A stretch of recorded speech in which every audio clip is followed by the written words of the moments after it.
you have the knowledge and the inside wisdom that you need to be safe in what's happening in the economy today? Well, my guest is Matt Rettick, and he's the author of a best-selling book, All the Rules Have Changed. Matt, thanks for being here with us. Chris, I'm excited to be back again with you.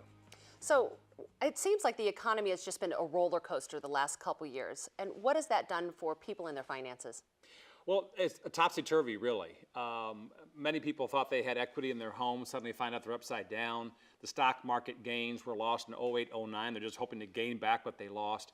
And there's just so much instability and unpredictability that they're really having a hard time making things work out financially. I think it can be scary because it used to be not too long ago, everyone was like, wow, I've got tons of equity in my house, I have money in savings, I can live this bigger life. And now all of a sudden, that's not the reality. It's exactly right. And you add to that the fact that, pension plans, which were our stability of our financial future, are non-existent. Wow. Social Security is unstable. The government's sending out more money every year in benefits and taking in taxes. So the kind of the financial pillars we used to have for our future have kind of disintegrated. So what can someone do? Well, there's an 8-word great saying most of us know: if it's to be, it's up to me. And so we really have to take upon ourselves the task of reducing debt, saving consistently, investing wisely, delayed gratification, have the right insurance, the right legal documents in place to cover what I call the potholes of life as you travel down the road of life, to be sure that you're driving just as smoothly as possible in your financial future. And the thing about potholes is they come unexpectedly. Yes. Yeah, one of my chapters is preparing for the unexpected. Mm-hmm. We need to, in life and in business, to expect the best in life, but you have to be prepared for the worst. And so it's very important that you are prepared for those events in life that come your way that you weren't planning on. I've heard this story so many times. You think that you're fine, you're moving along, and then this unexpected thing happens, and suddenly you find yourself in a financial crisis. What's your advice to just make sure that when the unexpected things come up, that you're still safe? Well, a couple of things. Number one, we've all heard that we should have an emergency fund. Now, building an emergency fund is not fun. I mean, you're putting money away that you're never going to use unless there's really an emergency. And you should have 3 to 6 months of living expenses there in case you lose your job, somebody gets hurt, you get laid off, a number of the kids move back in, or your parents come into That house. is an emergency. Yeah, that is a real, wasn't expecting that one, Yeah, exactly. But it happens all the time. Now, in addition to that, and the other thing we hate to pay for is insurance. And I always say we hate to pay insurance premiums until we have a claim. Right. But there's certain types of insurance besides home and auto insurance. You might need to have a long-term care policy, life insurance, disability, an umbrella policy. So if those unexpected things come your way, you are covered.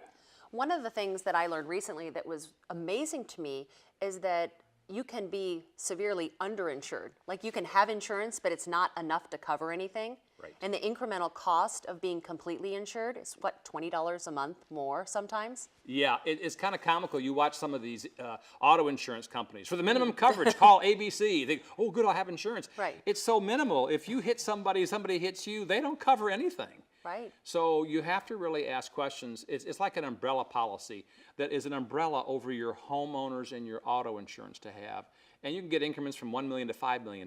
You might think, well, that's a lot of money. I've already got home and auto. Why have an umbrella policy? Because each of those policies have very low limits.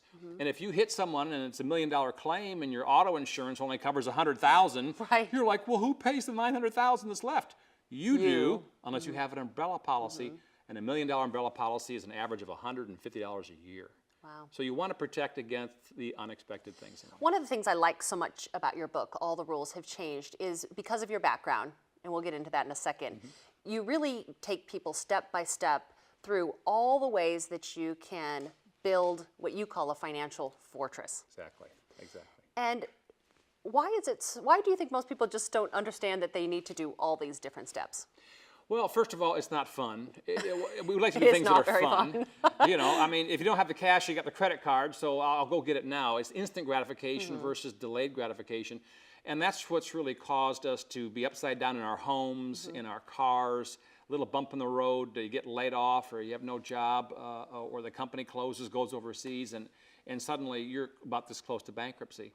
So it takes discipline to reduce, eliminate debt, discipline to save consistently. I believe in the philosophy, pay yourself first. And people should be paying themselves first. Really 10 to 15% of their income should be set aside for savings, but at least maybe start with 1 or 2%.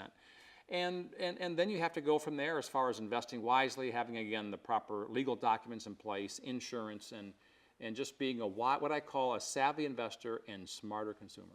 Let's talk about the D word, okay, debt. Debt. I mean, in the times that we've been in recently, a lot of people have found themselves having to live off their credit cards. Yeah. You know, they are not working or they're underemployed. And now suddenly they're in a mess. You know, it's pretty easy to stack up a lot of credit card debt if you're using it to pay all your utility bills and things like that. So how do you turn that around? Well, I know from personal experience because the first half of my adult career, I like to say, I was deeply in debt and broke. In the early 80s, I remember living in a small matchbox house. The rent was just $200. My father-in-law owned the house. I couldn't even make the $200 a month. Wow. Had $50,000 of credit card debt back then. My Cadillac in the front of our house was repossessed one night. I'll never forget my 8-year-old saying, "Daddy, Daddy, someone stole our car." And I'm like, to myself, "No, son, I was 3 months behind. They repossessed it." I even went to a credit counseling service for help. They said, "You have so much debt, we can't help you." They turned me down. Wow. So I have been there, I've lived it, and I realized that it was up to me to get myself out. And eventually I became debt-free, no mortgage, no auto payments, no credit cards, nothing. It can be done in whatever economy, and no matter what the stock market is doing or what home equity is doing, but you have to get serious, is what I call, in my book I call it war on debt with an exclamation point. War on debt. You've got to get angry at debt. Because it's almost like you're in bondage, you're in chains. It's like the old, was it Bob Marley and A Wonderful Life? Not Wonderful Life, Scrooge. Yeah. All the chains that he's dragging. That's what debt is. So once we get mad about it, in my book I talk about listing them and paying them off one by one so you can one day be completely financially free of debt.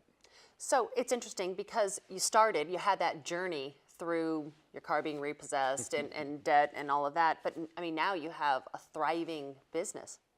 Yeah, I mean, I got myself out of debt, and I got so interested in helping my family and others financially that I became a financial advisor in the last 24 years in Nashville, Tennessee. I mean, I have probably 1,000 clients that I've helped them to eliminate debt and have a secure financial future.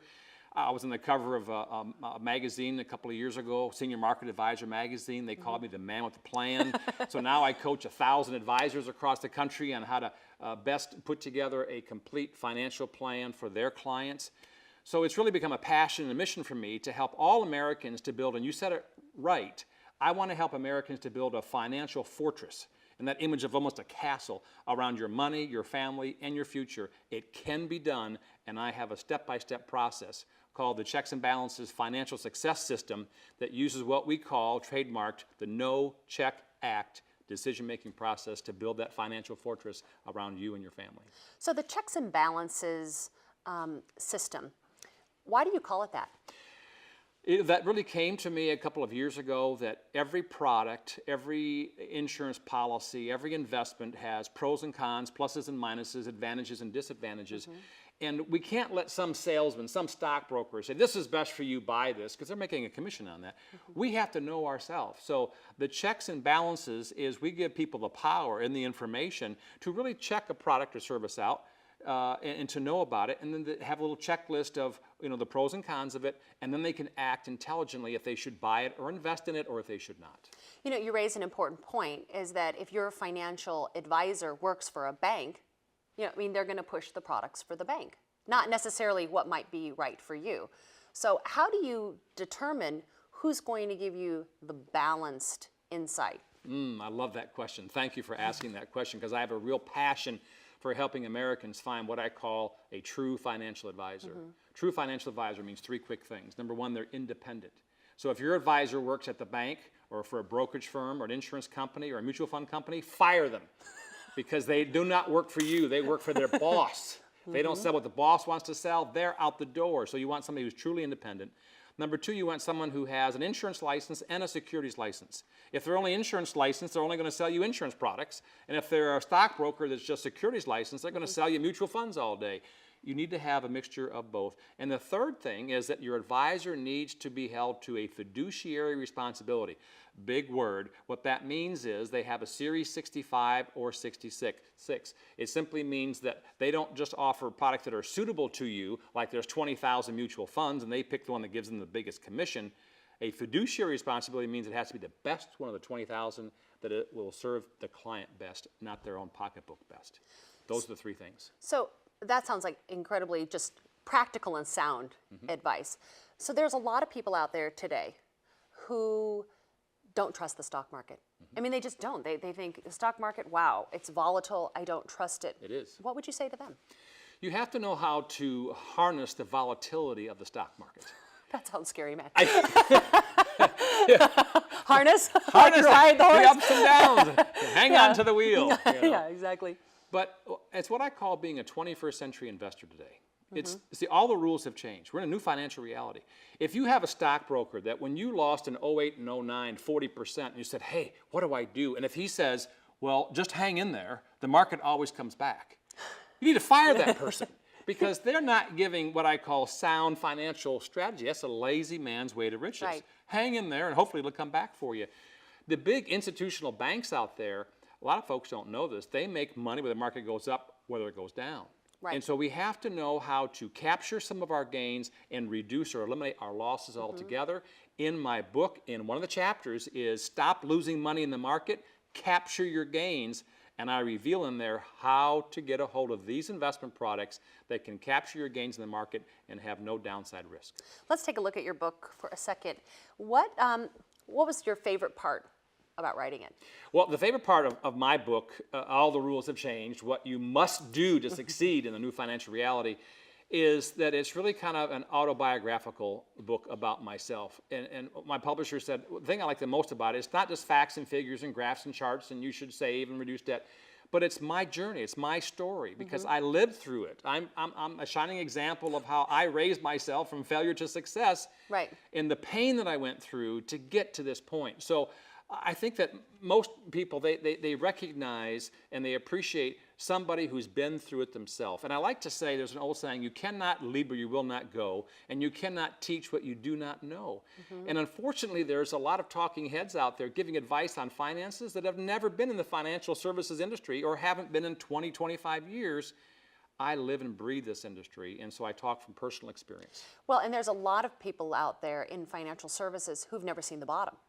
Yes, exactly. And if you haven't seen the bottom, how can you relate to somebody who's suddenly found themselves there unexpectedly? Yeah, and the other thing too is and I hope this comes across, I have such a real heart and a passion to help people, to encourage them, to give them hope. I hear some of these talking heads, and I won't mention names, of course, they're almost condescending. They're talking down, almost ridiculing the people. Yeah, scolding. You know. And what I'm saying is that it doesn't matter how long you've been down and how high your debt is, there's a way out. And it's taking a little step every day, and I'm going to show you how to do it and give you a system to make sure it will happen if you apply it. You know, I read your book, and part of what I liked about it so much is you're very specific. You know, you give like step 1, step 2, step 3, and I think that that's what's needed. Yeah. You know, because when we speak in higher philosophies, sometimes the practical aspect is missing. Yeah, major polls across the country is the average American thinks that finances are way over their head, it's too confusing. Well, it's because financial institutions and advisors have made it confusing.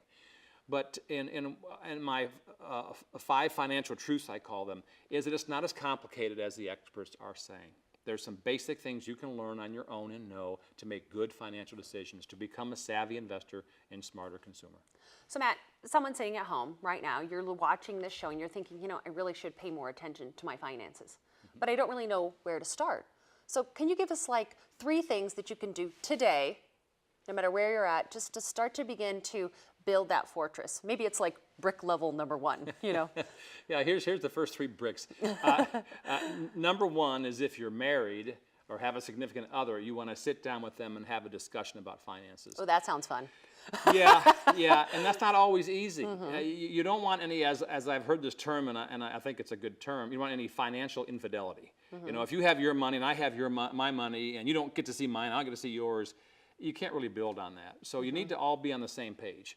Number 2 is you have to really take a hard look and see where are you now, where would you like to be. We all dream about, you know, being debt-free, taking that vacation, going first class and paying it with cash, or having enough money for the kids for college, or enough for retirement. So we have to really sit down and outline what is it we really want. And number 3 is how are we going to get there? which is a part of reducing and eliminating debt, saving consistently, investing wisely, and again, protecting against those unknown things in the future that can pop up. You know, you talk about something that's really fun. It's like, what's that big dream? You know, what's my money dream? Yeah. And it's hard to even put that in your mindset when you just feel burdened or you're uncertain about the future. Yeah. But why is it important to have that vision? Because that's the goodie, that's the goal, that's the payoff. The carrot. So that's, yeah. So I tell people, you know, we're going to do all these tough things now, but as you're going along paying off debt and saving for an emergency fund and saving for retirement, you have to reward yourself. Mm-hmm. And maybe after you pay off, you know, $2,000 of debt, you go to a real nice dinner, steak dinner, Ruth's Chris somewhere. And pay cash. And pay, absolutely, have to pay cash. No more credit card unless Right. you're paying it in full every month. Right. But throughout the journey, you are rewarding yourself. Maybe then it's a weekend getaway. Maybe it's in a trip. Maybe it's in a cruise. You're paying cash, but you're rewarding yourself as you're going down this path. And so it's very important to do the tough things, but reward yourself along the way. That sounds like wise advice. So let's look at what's been happening in housing, because I know you write about that. And Yes. a lot of people were viewing their home equity as their savings plan. Yeah. And now they don't have any savings. Yeah, it was a huge mistake, and it's all a part of greed. A part of the greed from the mortgage institutions and the banks, but also us as individuals, because back before 08 and 09, I mean, these mortgage companies were handing out mortgages. They wouldn't even check your credit score. They wouldn't verify your employment. If you could breathe and write your name, you could have a mortgage Right. for 110% of what you were asking. Right. And we thought, oh, I get the home of my dreams for no money down. I could go to a furniture store, and with no money down, I can put furniture in.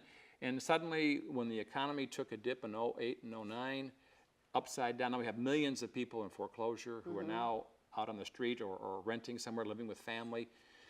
So it's really important that we ourselves don't allow free credit, easy credit, to take advantage of us. And that's a hard lesson that people are learning. So Matt, where can we find your book? Best-selling book, congratulations, by the way. Thank you, I'm so excited about that as well. That just means I'm getting it out into a lot of people's hands, and Yes. I'm going to help them to become financially free like I've been able to do.